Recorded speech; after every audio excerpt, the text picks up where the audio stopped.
boa tarde a todos. Eu gostaria inicialmente de agradecer aos organizadores do Congresso e ao professor Buratini pela apresentação. E já vou pedir licença para vocês, para uma licença poética aqui, porque para a gente falar muito de novidades, o que nós aprendemos do ponto de vista de diagnóstico laboratorial, a minha palestra ia demorar uns 15 segundos, mais ou menos, porque, na verdade, a gente só confirmou as coisas que a gente já sabia, a gente só não sabia se também valia para a Zika, porque muito pouca gente tinha ouvido falar em Zika, né?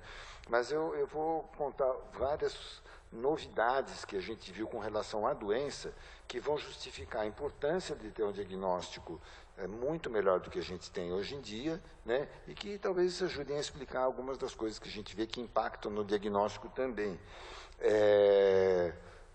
Pelo menos até a gente ter a oportunidade de trazer um teste diagnóstico que seja realmente bom, que nós ainda não temos, né? Eu não tenho conflito de interesse com relação a essa apresentação e também já falar para vocês que está quase que impossível a gente acompanhar a literatura, né? Eu fiz esse levantamento aqui agora, uma parte eu tirei da literatura geral, mas assim, até 2015 tinha 122 trabalhos publicados sobre Zika, né? Depois, entre 15 e 16, foram 1.720 trabalhos, em 2017, 1.856, e eu não consigo ver daqui, mas só esse ano até agora também, acho que 1.400 e pouco, né? Aqui tem uma coisa, eu não consigo levantar. Mas, então, vocês veem que se alguém disser que leu todos os trabalhos, é mentira, né? Porque você não tem nem tempo de ver tudo isso aqui. Então, são muitas informações novas, né?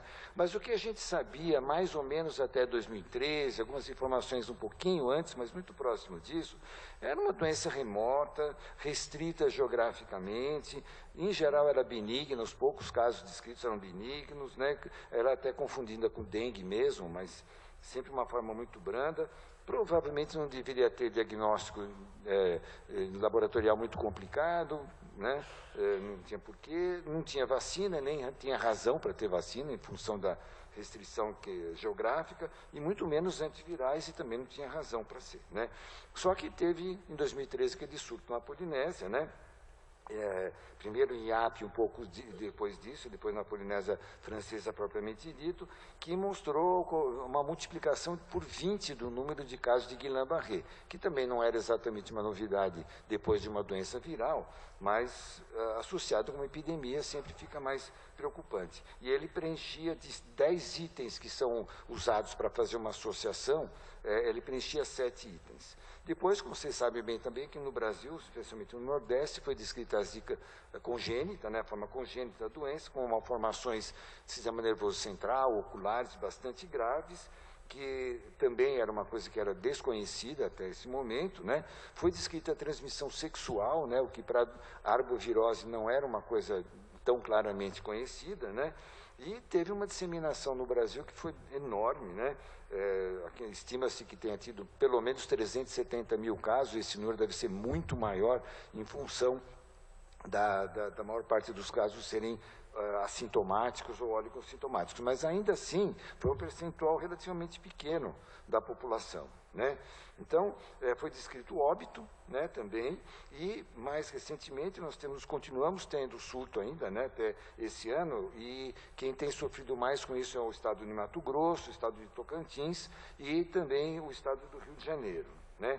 E o que preocupa muito a gente daqui para frente, que acaba tendo implicação no diagnóstico, é que do estado de São Paulo para o sul, a gente teve muito pouco caso, né? O coeficiente médio de incidência é 0,2 por 10 à quinta, né? Em relação a Mato Grosso, por exemplo, que foi 15, né? Nós temos quase 20 vezes menos, né? Então, é uma população que está virgem dessa infecção, então pode, teoricamente, sofrer um surto, né?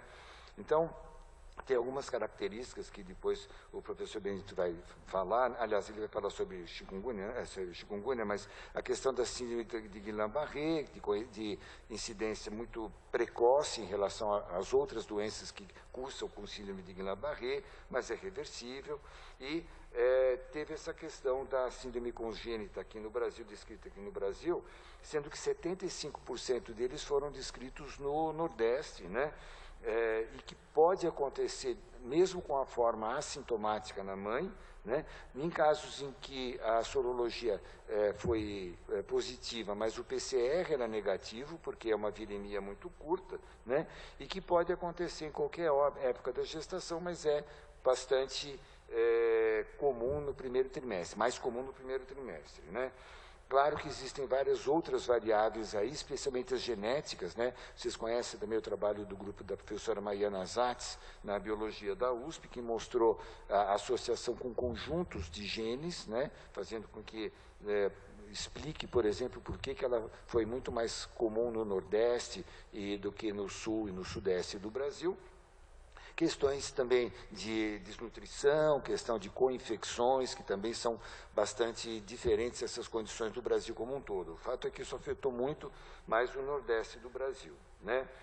E qual é o problema que impacta diretamente no diagnóstico, né? É a ocorrência de várias arboviroses e, dentre elas, várias dengue, chikungunya, porque são com os quais ela pode ser confundido tanto do ponto de vista clínico como do ponto de vista laboratorial, né? Vocês sabem que esses vírus todos, da família dos flavivírus, que é um grupo ao qual pertencem os arbovírus, né? Que está incluído nos arbovírus, eles têm vários antígenos em comum. E aí, quando você faz anticorpo contra um deles, você pode estar também fazendo contra os outros, e isso leva a uma dificuldade muito grande na interpretação aqui no diagnóstico, que é uma reatividade cruzada muito importante, né? Além disso, continuamos a não ter vacina e nem tratamento medicamentoso. Esse quadro, para mim, não aparece muito claro aqui, mas à esquerda de vocês nós temos um grupo de pessoas com dengue que foram fazer sorologia para febre amarela. Obviamente, eram pessoas que não tinham exposição ao vírus amarílico, né? E vocês veem que pessoas que têm títulos altos aqui, dengue, também têm reatividade para a febre amarela.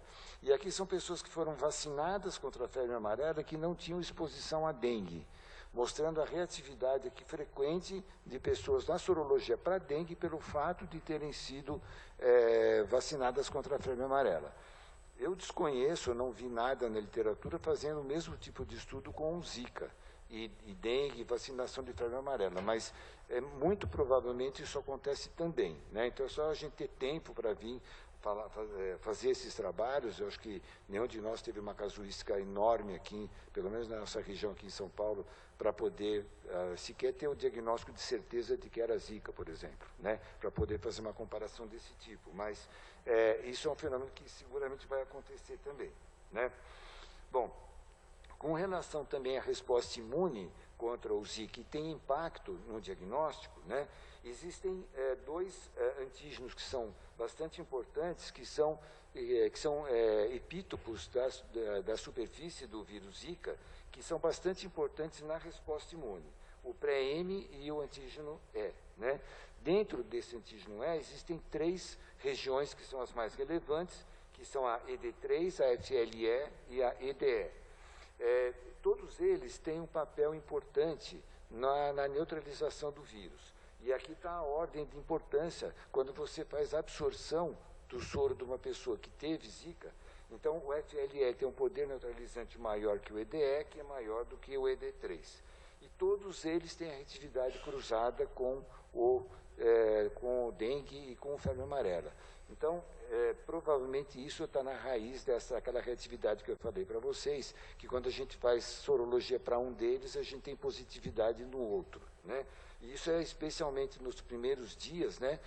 Sexto, sétimo dia, depois do início das manifestações clínicas, quando o primeiro anticorpo que aparece é dirigido contra o vírus inicial que a pessoa foi sensibilizada e não contra o vírus que ela tem obrigatoriamente naquele momento. Então, essa é a razão da reatividade cruzada.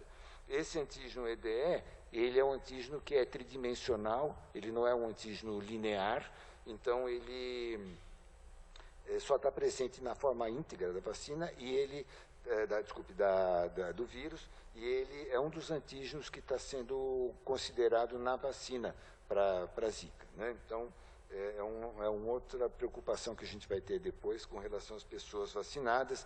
Vocês sabem que tem um trabalho do professor Esper Calas, da USP, que está começando agora a vacinar pessoas com a vacina para dengue, né? Então, para a Zika. Então, isso vai ser uma questão que a gente vai precisar depois resolver no futuro, né?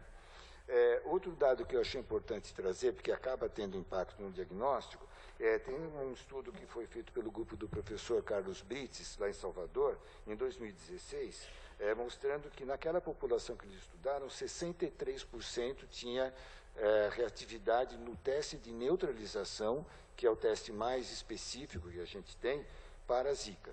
Quer dizer, então, 2/3 daquela população que ele estudou de Salvador já tinham tido contato com o Zika. Para vocês terem uma ideia, a chikungunya, que é um vírus que também teve um impacto importante naquela região, era 7%.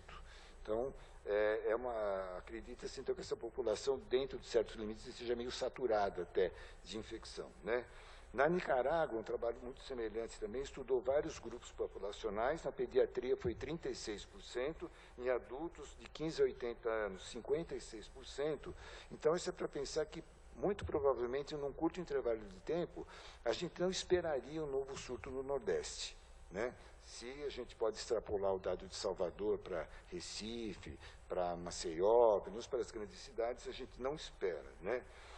Outro dado interessante é que, em Recife, à medida que começou a aumentar os casos de chikungunya, diminuíram os casos de Zika e dengue. Então, provavelmente, esses vírus competem pelo mosquito, e aí, quando você tem mais de um, você acaba tendo menos dos outros, né? Mas é um vírus que tem um R0 muito alto, quer dizer, cada pessoa que, em média, transmite para 2 pessoas a doença. Não diretamente, claro, mas através do mosquito, né? E esse é o mesmo índice que a gente vê para a influenza, por exemplo. Então, a gente tem uma preocupação que, se esse vírus chegar no Sudeste, mais especificamente em São Paulo, e Paraná, Santa Catarina e Rio Grande do Sul, tem um risco muito grande de a gente ter um outro surto, né?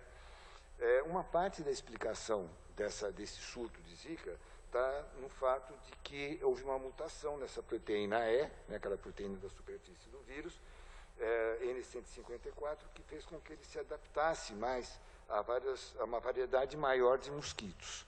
Além disso, ele teve uma outra mutação na proteína NS1, que é uma proteína não estrutural, nessa A188V, e isso bloqueia a resposta produtora de interferon, faz com que esse vírus também fique mais tempo no organismo, enquanto é gerada uma resposta imune, né?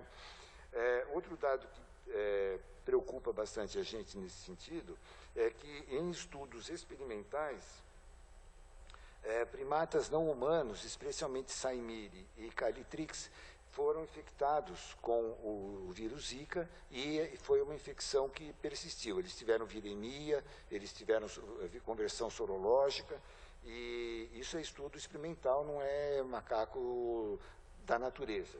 Mas isso significa que é possível que se forme um ciclo natural dessa doença entre os macacos, e acontecer agora, por exemplo, o que acontece com a febre amarela.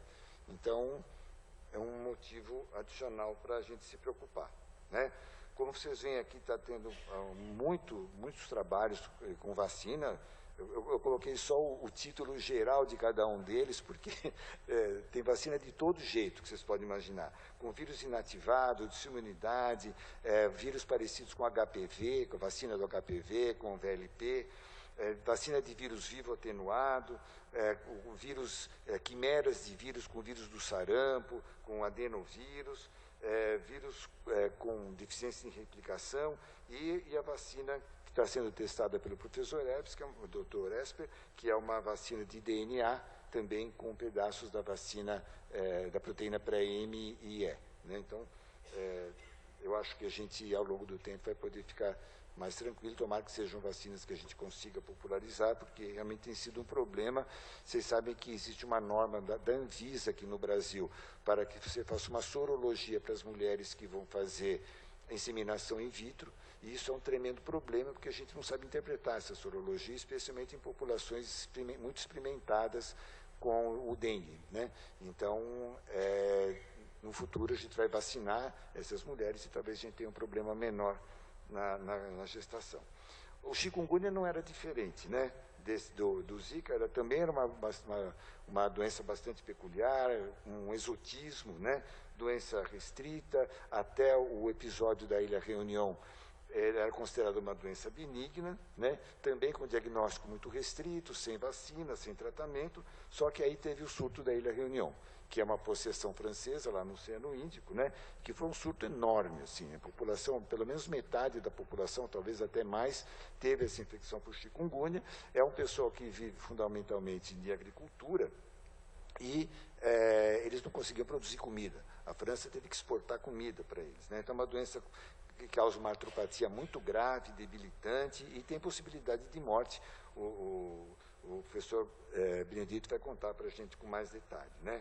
Aqui no Brasil também teve uma disseminação muito grande inicialmente, né? Embora ela tenha diminuído ao longo do tempo, e grande parte do Sudeste, do Centro-Oeste foi acometido, né? O chikungunya também teve uma mutação, que foi uma mutação A226V, que fez com que ele se tornasse mais habilitado a contaminar o Aedes albopictus, que vocês sabem que é um transmissor que não é tão importante aqui no Brasil, mas ele transmite com muito mais eficiência, ele é muito mais ávido para picar do que o Aedes aegypti, né? Então, isso talvez em parte tenha auxiliado na sua disseminação pelo mundo. Outra coisa que a gente aprendeu recentemente é com relação à patogênese, né? Ele é uma doença sistêmica, ele vai para todos os órgãos da economia, e inclusive para as articulações, e tem uma produção muito grande local de citocinas, que então provavelmente justifica toda essa manifestação clínica, né?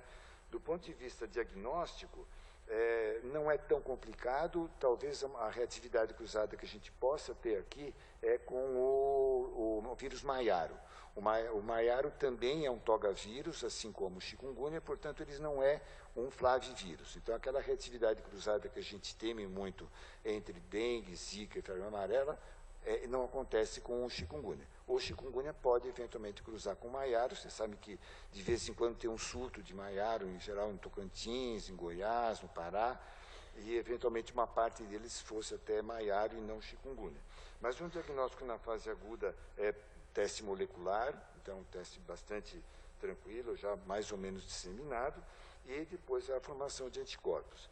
O problema está na fase crônica da infecção, quando você pega a pessoa numa fase que ele já tem sorologia positiva e você está querendo ver se aquela artropatia é decorrente de uma infecção anterior pelo chikungunya, e nessa hora tem que ser o teste molecular, como vocês veem aqui. O único teste que acaba definindo naquele momento, lógico que se a pessoa for sorologicamente negativa, exclui, mas aquela pessoa que é sorologicamente positiva numa zona endêmica, não dá para você garantir que aquela artropatia seja decorrente do chikungunya, então tem que ser um teste molecular, né? Novamente, é uma doença bastante disseminada pelo organismo, né? E o que ajuda um pouquinho é que ela é mais frequentemente sintomática, né? Uma proporção muito grande dos pacientes, mais de 70%, às vezes até 90 e poucos por cento dos pacientes são sintomáticos, contrariamente à dengue, contrariamente ao Zika, né? Com relação à gestação, que é uma outra preocupação que a gente tem, ele não parece ser um vírus teratogênico. Entretanto, quando ele incide no final da gestação, a criança tende a ter uma forma mais grave. Não sei se o professor Benedito vai chegar a falar sobre isso, né? Um pouquinho, né? Que eu acho que grande experiência também ninguém tem, né?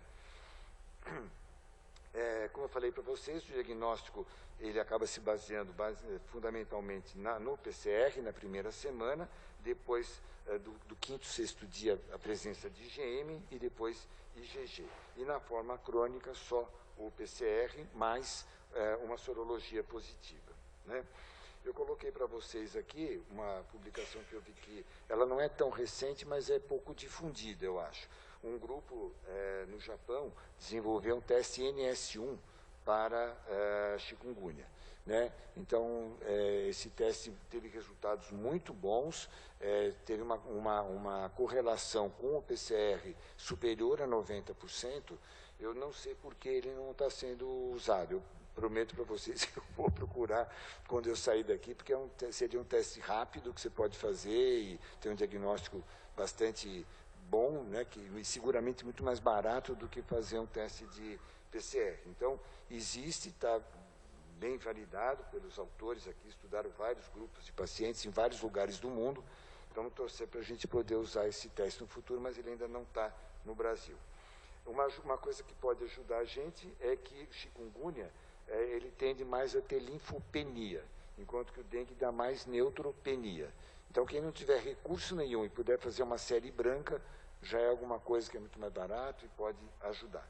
E, da mesma forma que eu falei para o Zika, existem também 16 tipos de vacina sendo avaliados agora para chikungunya, e também de todas as formas que vocês imaginarem. Todos os desenhos que vocês conhecem de vacina estão sendo testados para vacina. Tomara que a gente logo possa dar resultados desses trials. Tá? Então, para concluir, o que a gente pode levar desse aprendizado? Né? Não existem distâncias para os micro-organismos. Eles saem de qualquer lugar e vão para qualquer lugar. Né? Aquilo que a gente conhece agora parece ser pouco em relação ao potencial patogênico desses vírus e que a gente realmente não conhece. Então, é melhor a gente não subestimá-los. Né? Nós precisamos desenvolver melhores técnicas diagnósticas e deixá-los à mão. Tá? Eu não sei se amanhã vai vir um chikungunya, um Zika ou um XPTO. Então, é melhor a gente ter isso pronto para quando precisar. Né? Temos que desenvolver vacina também, deixar meio à mão para quando aparecer. Temos que ensaiar novas drogas, porque a situação pode ser muito grave. E temos que estar esperto para o aparecimento de outros arbovírus, porque a gente vive no meio de arbovírus e o fato é que a gente não consegue controlar um mosquito. Nenhum lugar do mundo conseguiu controlar de forma satisfatória o Aedes, talvez a Wolbachia, né? Talvez o mosquito transgênico consiga resolver isso. Por enquanto, a gente ainda não conseguiu. Tá? Obrigado. Desculpe passar o horário aqui, pessoal.